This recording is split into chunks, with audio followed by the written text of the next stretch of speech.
오늘은 정직한 자기 평가라는 제목을 가지고 하나님 말씀 같이 나누기 원합니다. 느헤미야의 모든 여정은 사실 회복을 만들어가는 과정입니다. 그래서 그 정점에 무너진 성벽의 재건축, 즉 리빌딩이 있는 것입니다. 단순히 건물을 지어가는 과정이 아니라는 말씀입니다. 그런데 많은 분들이 느헤미야 그러면 성벽 재건축을 통해 성전 건축에 초점을 맞추고 있습니다. 그런데 말입니다. 느헤미야는 성전 건축이라는 것보다는 더 중요한 것은 우리가 하나님의 자녀로 살아가면서 비전과 회복을 가질 수 있어야 되는 메시지가 더 중요하다고 생각합니다. 하나님께서는요, 하나님의 사람들에게 비전을 베풀어 주십니다. 그리고 하나님께서는요, 비전을 잃어버린 자들에게도 다시 한번 비전을 회복할 그러한 기회를 베풀어 주십니다. 우리 인생은 그러한 비전을 일궈가는 하나님의 충만하심, 인도하심 있는 삶이 되기를 원합니다. 오늘 그 첫 번째 시간, 새벽 시간, 회복과 비전 세우기를 위한 첫걸음이 무엇인지 한번 생각해 보려고 합니다. 먼저 1절의 말씀을 같이 봅니다. 스크린에 있습니다. 읽습니다. 시작.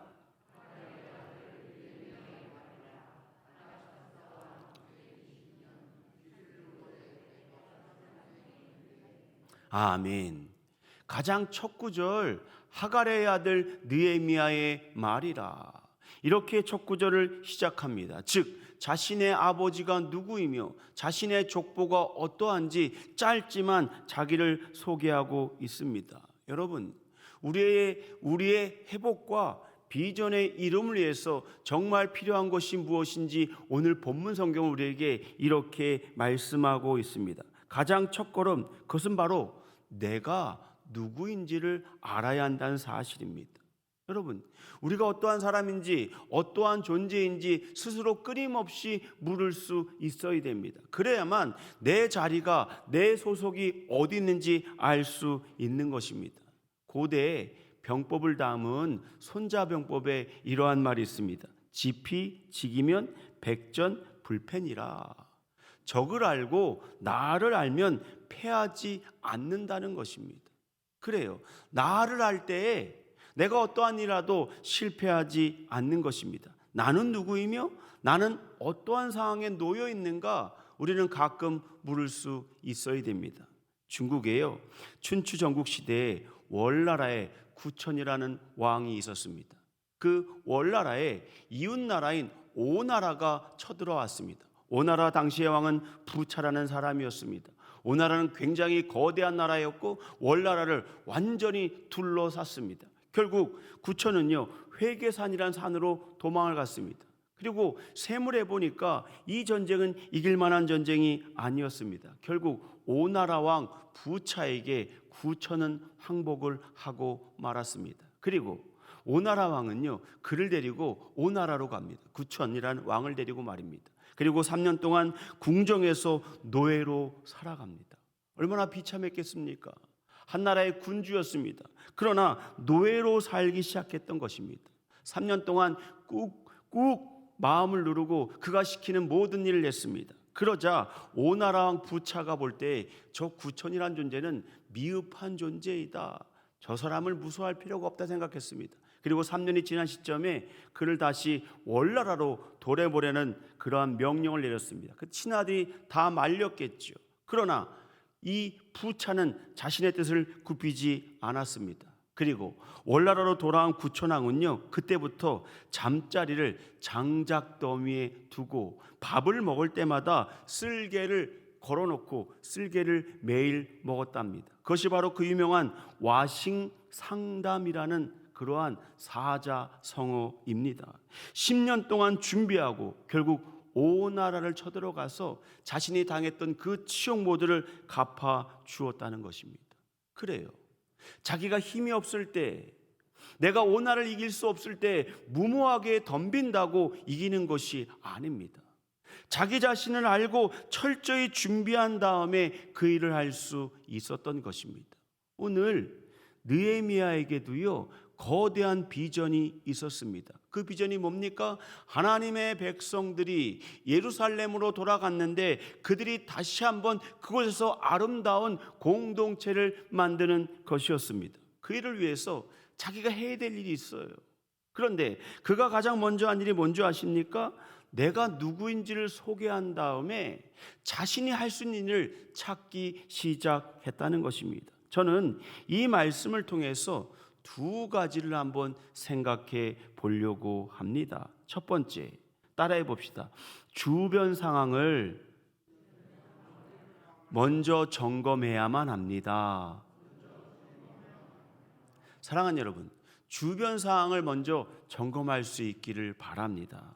오늘 2절에 이렇게 말합니다. 내 형제들 가운데 하나인 하나니가 두어 사람과 함께 유다에서 내게 이르렀기로 내가 그 사로잡힘을 면하고 남아있는 유다와 예루살렘 사람들의 형편을 물은즉, 그들의 형편을 물었다는 거예요. 그들이 어떠한 상황에 있는가, 다시 말하면 주변 상황을 점검했던 것입니다. 여러분, 가장 먼저 내가 처한 문제를 알기 위해서는 내가 처하고 있는 주변 상황을 점검해야만 합니다. 여러분 생각해 보세요.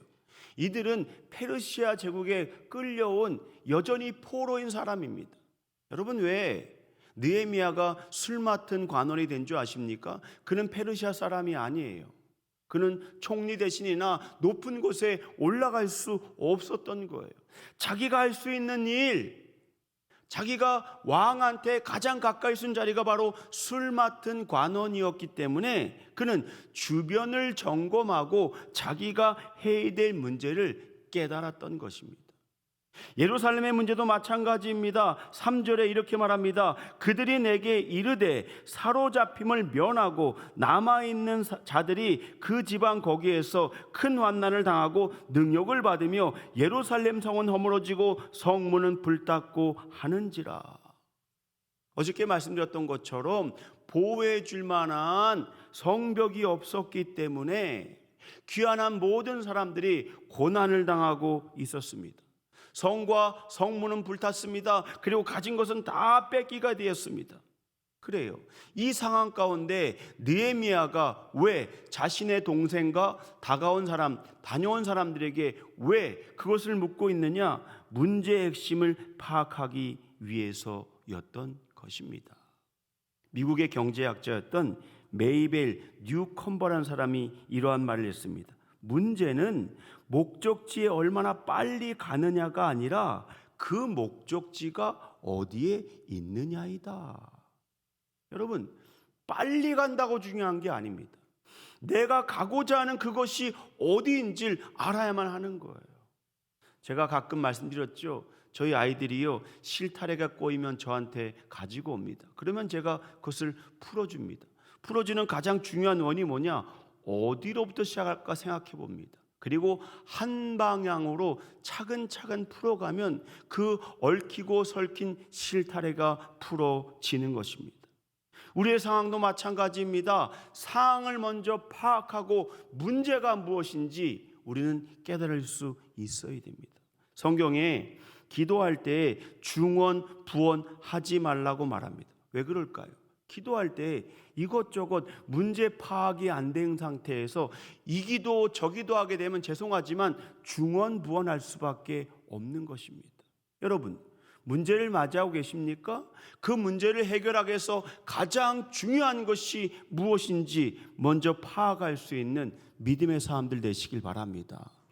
그러기 위해서는요, 주변의 상황을 먼저 점검해야만 합니다. 두 번째, 정직한 자기 모습과 대면하는 용기가 필요합니다. 정직한 자기 모습.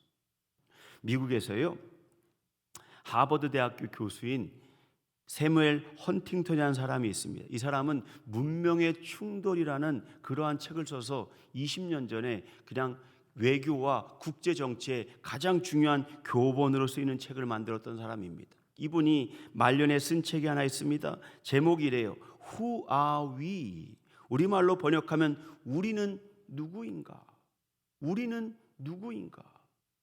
이 사람은요, 미국의 정체성이 무엇인지 물었습니다. 왜냐하면 이런 일이 있었습니다. 1998년 2월 달 미국에서 북중미협회 골드컵이라는 축구대회가 열렸습니다. 그리고 미국과 멕시코의 경기를 미국 LA에서 거행을 하게 되었습니다.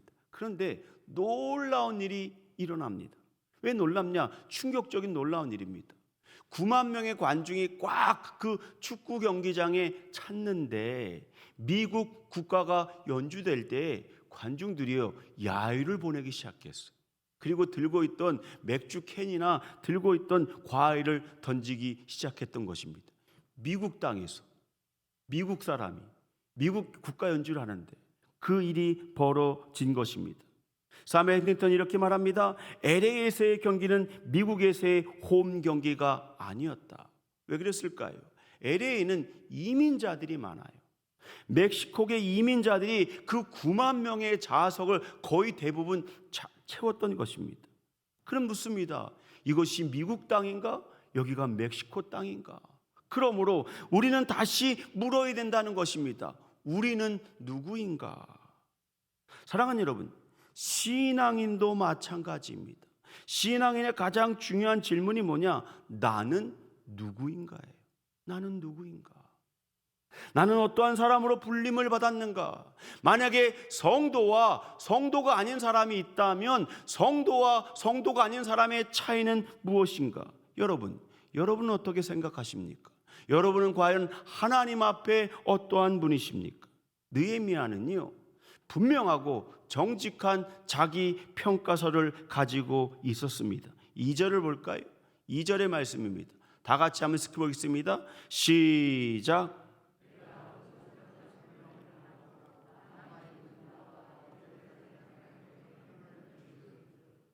뭐라고 말하냐면 내가 그 사로잡힘을 면하고 남아있는 유다와 예루살렘 사람들의 형편을 물었다.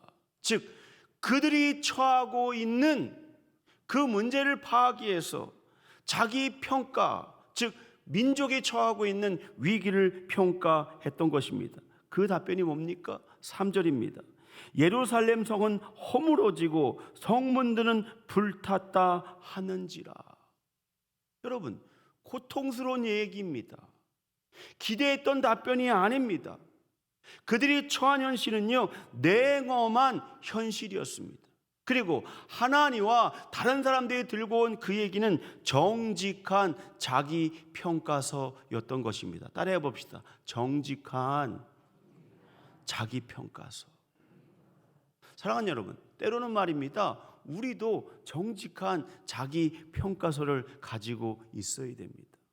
목회를 제일 처음 시작하고요, 설교하는 것이 굉장히 어려웠습니다. 그래서 저희 아내에게 목사가 된 다음에 이런 부탁을 했습니다. 여보, 설교를 잘 듣고 있다가 내가 뭘 실수하는지 고쳐야 될 게 무엇인지 좀 얘기해 줘. 제일 처음에는 아내의 말이 쏙쏙 들어왔습니다. 그래도 저를 염려해주고 사랑해주는 사람이기 때문에 제게 좋은 말 했을 거 아닙니까? 그런데 점점 기분이 안 좋아지기 시작했습니다. 왜냐하면 뭘 좋았다는 얘기는 안 하고 맨 나빴다는 얘기만 하니까. 나빴다는 얘기를 듣는 것도 한두 번이지 나중에 들으니까 화딱지가 났습니다. 그래서 아내에게 말했습니다. 당신이 한번 강단에 올라가 봐. 나만큼 알 수 있는지. 얼마나 화가 냈으면 그렇게 말했겠습니까? 그리고 나중에 제가 근무하던 교회에 보니까 영상이 나오는 그 장치가 있었는데 나중에 그걸 한번 보니까요, 제 손발이 오그라들더라고요. 우리 와이프가 그래도 최대한 연화시켜서 뺄 건 빼고 좋은 말만 한 것이었더라고요. 여러분, 정직한 자기 평가를 대하는 것은 굉장히 어려워요. 어렵습니다. 그런데 말입니다, 내 몸에 좋은 약은요, 쓰기 마련이에요. 때로는 말입니다, 냉정하고 철저할 만큼 자기 자신을 돌아볼 수 있어야 돼요. 우리는 너무나 우리 자신에게 관대합니다. 그러다 보니까 내가 가지고 있는 문제를 해결할 방향을 찾지 못하는 것입니다. 사랑하는 여러분, 자기 평가에 냉정할 수 있는 믿음의 사람이 되시길 바랍니다. 그런데 여기에 그치면 안 돼요. 자기 평가는 철저하고 냉정해야 되지만 사랑하는 여러분, 일이 실행되었을 때에는 긍정적인 생각을 갖는 믿음의 사람이 되시길 바랍니다. 이 일은 하나님이 함께 하신 일이시다. 하나님이 내게 이 일을 맡기셨다면 분명히 뜻하신 바가 있다. 그 믿음을 가지고 밀고 갈 수 있어야 됩니다. 마틴 루터킹 목사님을 너무나 잘 아실 것입니다. 그는 한 시대를 풍미했던 하나님의 사람이었고 흑인 인권운동으로 큰 족적을 남긴 사람이었습니다. 한 번은 워싱턴시를 지나가고 있었습니다. 그런데 한 흑인이 저쪽 구석탱이에 청소부처럼 보이는 흑인이 청소를 하고 있었습니다. 그런데 그렇게 쌍욕을 하면서 청소를 하는 거예요. 듣기에도 너무나 거북한 욕을 하면서 청소를 하고 있는 그 사람이 이 목사님이 안 됐습니다. 그래서 조용히 다가가서 이렇게 말했다는 겁니다. 여보게 젊은이, 자네는 말이야 하나님께서 자네에게 맡겨진 지구의 한 모퉁이를 깨끗하게 만드는 일을 하고 있는데 무엇이 그렇게 화나는가? 그랬더니 그 친구가 말합니다. 뭐 좋은 일 있다고 제가 욕을 안 하겠습니까? 계속해서 욕을 하고 청소하려는 것입니다. 그때 그 마틴 루터킹 목사님이 이러한 말을 했다는 겁니다. 당신이 청소할 때에는 베토벤이 음악을 작곡하듯 미켈란젤로가 조각을 하듯 괴테가 작품을 쓰듯이 한번 그러한 마음으로 청소를 해보게나. 그러면 자네 인생이 달라질 것이네. 여러분 어떻습니까? 우리의 일이 어떻게 미켈란젤로나 괴테나 베토벤처럼 되겠습니까? 그러나 이 이야기는 한 가지 중요한 교훈을 주고 있습니다. 내가 하는 일 즐겁게 하면 그 일이 거룩한 마스터피스를, 즉 명작을 만드는 일이 될 수 있음을 깨닫기를 원합니다. 사랑하는 여러분, 자기 평가는 냉정할 수 있더라도 지금 내가 하는 이 자리, 이곳이 바로 하나님이 나를 축복하시고 하나님이 나를 이끄실 자리임을 깨닫길 원합니다. 그리고 하나님은요, 여러분을 축복의 통로로 부르셨습니다. 그러므로 오늘을 살아갈 때 주변 환경을 철저히 평가하시길 바랍니다. 그리고 자기 자신을 냉엄하게 살펴보시길 바랍니다. 그리고 하나님의 일을 할 때는 기쁨과 행복한 마음으로 긍정의 사고로 오늘을 행복하게 살아가는 믿음의 성도들 다 되시길 주님의 이름으로 축원합니다. 기도하겠습니다. 하나님 아버지 감사합니다. 오늘 느헤미야 기도의 첫 번째 시간입니다. 하나님, 정직한 자기 보고서에 대해서 생각해 보았습니다. 하나님, 오늘 우리가 살아갈 때 나 자신을 냉엄하게 바라보게 하여 주시옵소서. 그리고 내 상황을 잘 돌아볼 수 있는 믿음의 사람 되게 하여 주옵소서. 그리고 무엇보다도 모든 일 가운데 함께 하시는 하나님, 그 하나님 붙들고 긍정적으로 기도할 수 있는 하나님 사람들 될 수 있도록 주여 우리에게 복 내려 주시옵소서. 함께 하신 주님을 찬양하며 이 모든 말씀 살아계신 예수님의 이름으로 기도합니다. 아멘.